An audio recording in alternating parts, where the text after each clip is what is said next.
What's happening, everybody? tkanddrinks back at you again. Another food and review pairing going on today on the tkanddrinks channel. I'm your host, TK Wheeler, aspiring BJCP Mead judge. Thank y'all for being here today. We are doing, as I had already previously stated, a food and review pairing where I take a Mead. My wife cooks up a delicious meal today. We are being blessed with a gigantic burger covered in about 75 different types of cheese. Not really, probably only 2 types of cheese. One type of cheese. One type of cheese, some Tillamook cheddar. We got a fried egg on there. We got some homemade blueberry jam compote stuff where she took some blueberries, cooked them down, added some sugar, made a deliciousness on there. We got a phenomenal bun going on there. Nice, got some sesame seeds on it. Bacon. With bacon. Oh yeah, bacon makes everything better. One thing I didn't know what I needed in my life until earlier today was bacon mixed with vanilla wafers and this blueberry compote she had made. Go back and check my Instagram post for the deliciousness that is I don't even know what they call it, combination. And then it looks like we got some Brussels sprouts here at the end that are probably roasted phenomenally. Yeah, because that's how Mama Bear does it. She kicks ass in the kitchen. But what's more important, unfortunately in this instance, or fortunately, depending on how you look at it, what your take is our bottle of barrel-aged, whiskey barrel-aged, big boy blueberry Beetus from our friends there at the Dysfunctional Delights Meadery in Lebanon, Ohio. This is a dessert strength. I'm talking like super duper mega sweet. Belongs in a one of them pour things that you see at like IHOP or Denny's where it pours syrup just straight out onto your pancakes. That's what this mead belongs in because it is so sweet, so delectable. You cannot not have this in some sort of dessert fashion. But today we are going to actually do that, not have it in some sort of dessert fashion, and pair up a dessert mead with a nice savory, delicious burger with the blueberries and the eggs and the cheese and all that deliciousness. So the cats there at Dysfunctional Delights Meadery in Ohio picked up a Maker's Mark whiskey barrel and have this blueberry maple concoction that they have made, aged it in said whiskey barrel for a certain amount of time. It does not specify on here, and I unfortunately did not get that from them when I had talked to them. Did an interview with these cats. You should go check that out on my YouTube channel. I'll try to post a link down here below in the description and whatnot. But so yeah, they did pick up a Maker's Mark barrel, threw their maple blueberry concoction into that whiskey barrel, aged it into what is this big boy blueberry Beetus. I would hesitate to say phenomenon, but something just short of that. Again, the pour, super thick, super heavy. I don't want to add too much because this is, again, probably one of the heaviest, strongest, syrupiest, dessertiest meads that we've had here on the tkanddrinks channel. This is everything right up until cloying. If you don't know what cloying is, if you're new to the channel, you don't know your terminology. Cloying is what you get when your mead, your wine, is so syrupy, so full of leftover sugar that isn't processed. That actually creates like a sticky, almost raw honey type of texture in your mouth, or in this case even a maple syrup type of texture in your mouth. This does not do that. This one reaches right up to that door, knocks on it, and then runs away. We're talking about legs. I doubt you can see them in the tkanddrinks minimized capacity, as all my lighting gear is on its way for a special event to another location. But the legs on this, trust me, are there. They are strong. They are full. They are walking wherever you need them to take you. They're going to carry you all the way across the country if you needed to. You motherfucking fly. Trust me when I say that this blueberry mead is full-bodied, full of character, full of everything you need to be paired with pretty much whatever.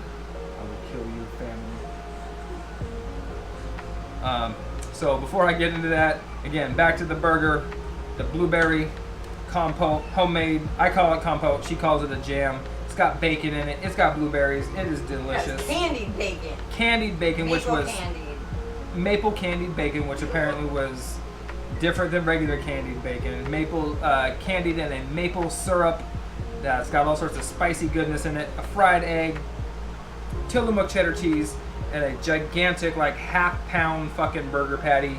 Look at this thing. I can barely pick it up. I think I need to go get back in the gym. I need to miss, I think I skipped biceps day because this thing is weighing me down.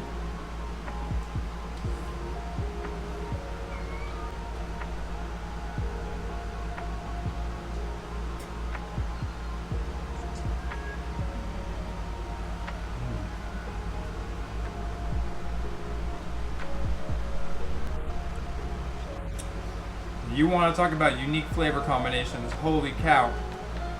That burger sets it off. I mean, that is everything savory in this world. You got the meat, you got that candied bacon, you got some sweetness from the blueberry compote on there, the greasiness, the absolute delicious full bodiness of that burger in there. Then you slam down a scotch. A scotch, that's a technical term, you may not have heard of it. Don't worry about that, I'll get you filled in later on. You just a pinch of the blueberry barrel-aged Beetus there from Dysfunctional Delights, and that brightens it up, brings it alive to a whole nother level, and it really sets it off. I can see how that would go really well with like a vanilla cheesecake, as my man Brad had suggested, or on some like vanilla bean gelato or something like that. But I actually am really impressed with the way it pairs on the savory scale. It adds an additional element to a savory dish that might not always be prevalent. The whiskey, I actually have to say, the barrel aging is what's more noticeable initially, because that oaking, that earthiness, that resiноusness from the oak barrel age from the whiskey barrels really plays against the bacon and the smokiness of that. I would have to say, actually, the worst part about this is that your boy waited too long and the over medium egg got kind of over hard, and now it's not all runny as the wife had intended it to be. It was running when I initially got there, but I hesitated upon starting the video, and now I'm dealing with a quasi fried egg. So I would have to say that's the most disappointing part of this whole thing, and that's my own fault. It's my own fault. She had the egg ready to rock and roll the way it was supposed to, and I lollygagged. I would like to take for a second. Look at this burger. That's a burger. I know the shitty lighting. I apologize. Like I said, my lights are in transit, but that's a burger that's got some strength to it. That's a burger that'll hold you down on a winter night. It'll keep you warm when you're lonely. That's a burger that'll about make love to you if you asked it to. It's the burger version of a summer dress. That is a burger version of a summer dress on a beautiful woman. Whatever your version of a summer dress on a beautiful woman is. If your summer dress is I'm gonna leave that open-ended. That is whatever your version of a summer dress on a beautiful woman is. That's what this burger is. This meat is most delectable. It brightens up all the notes of the blueberry compote on the bun. It adds to the smokiness and the maple honey, sugared candiness of the bacon, the savoriness of the burger with the spices and the natural earthiness that the burger has to it. Man, you cats there at Dysfunctional Delights know how to make a bottle of mead. I'll tell you what. You aim one way for a dessert leaning mead, and then somebody cuts left at about 90 degrees at 100 miles an hour, takes it with a super savory burger, and it equally slaps just as hard. So thank you to Lauren for making the delicious burger. Thank you to the cats at Dysfunctional Delights for this awesome blueberry Beetus. It is time for me to get to my scorecard. All right, tkanddrinks back at you with the scorecard. Hitting this thing off with a 42 out of 50. That is a very solid score, especially if you're here on tkanddrinks. As my scores do adjust as my palate it develops and my learning abilities get a little bit stronger. So 9 out of 10 on the bouquet and aroma. Very strong on the blueberry and the whiskey notes. They are kick-ass right up front together and creates this really nice phenomenon in your mouth and in your nose. because as we all know, your nose and your palate work together to create aromas and tastes. I think it blends very well across both those spectrums straight away as soon as you start smelling that. I would have to say that there's no heat present in there, so which is really nice, because you might expect with all the whiskey in there to be picking up some really strong like alcohol notes, but it's not.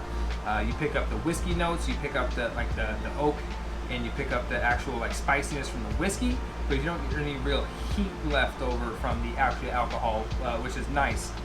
So 6 out of 6 on the appearance. So dark, it just keeps this like purple blueberry type of hue to it. When you do get it swirling, and when you can catch a glimpse in just the edges of it, there seems to be an absolute brilliant clarity, no floaties, no particulates, nothing like that going on in there. Nice full legs, no carbonation beyond the pour. Lots of bubbles when you definitely get it shaken up top, but those all fade away really quickly, and it leaves a nice still mead left over. Overall flavor, everything blueberry you could ever imagine. Solid blueberry, very fresh, very aromatic in your mouth and in your nose as you're taking a drink of it, which is great. Picks up those, again, spicy characters from the whiskey as you're taking a sip through there, picks them up in the end. And it's pretty much everything you could ever really want from a well-balanced whiskey, blueberry, maple mead. The maple comes in at the end. It is not fermented maple, so it's just a nice, solid, true maple flavor that comes in. It was added in the secondary fermentation, as I understand the process. So solid maple, solid blueberry flavor in there. Picks up the nice characteristics from the whiskey barrel. Full body, weighs heavy on your tongue. Not cloying, not syrupy, anything like that, but nice and full. Coats, goes down, but does not leave you looking like you just done licked a peanut butter spoon or anything like that. You're good to go there. Overall, 9 out of 10. Phenomenal. Wow. It slaps, it kicks ass, everything. I would have to say, if anything, I would like to see some real pie spices added to it, some nutmeg, some allspice, something holiday spice related, just to really zest it up and bring it to the next level. I wouldn't say it lacks because of those. I would say that those things would take it to another level. It is phenomenal just how it is. If you got a chance to pick up a bottle, if they still got them, get yourself a bottle of the barrel-aged blueberry Beetus Big Boy. Get yourself a bottle of the barrel-aged Big Boy Blueberry Beetus from Dysfunctional Delights. Try to say that 10 times fast. Shit, try to say that 2 times fast, because I can barely say it 1 time fast for the camera. Regardless, pick it up. It is phenomenal. You will highly, highly, highly enjoy that. Throw it on some pancakes, throw it on some blueberry gelato or some cheesecake. Pair it up with a phenomenal burger like I got to do today. I guarantee you will not be disappointed. And if you are, get a hold of me. I will buy the rest of your bottle from you, and we will make something happen. Just messing with you there, but maybe not. Who knows? Y'all have a good night, good day, good evening. I'm TK and Drinks.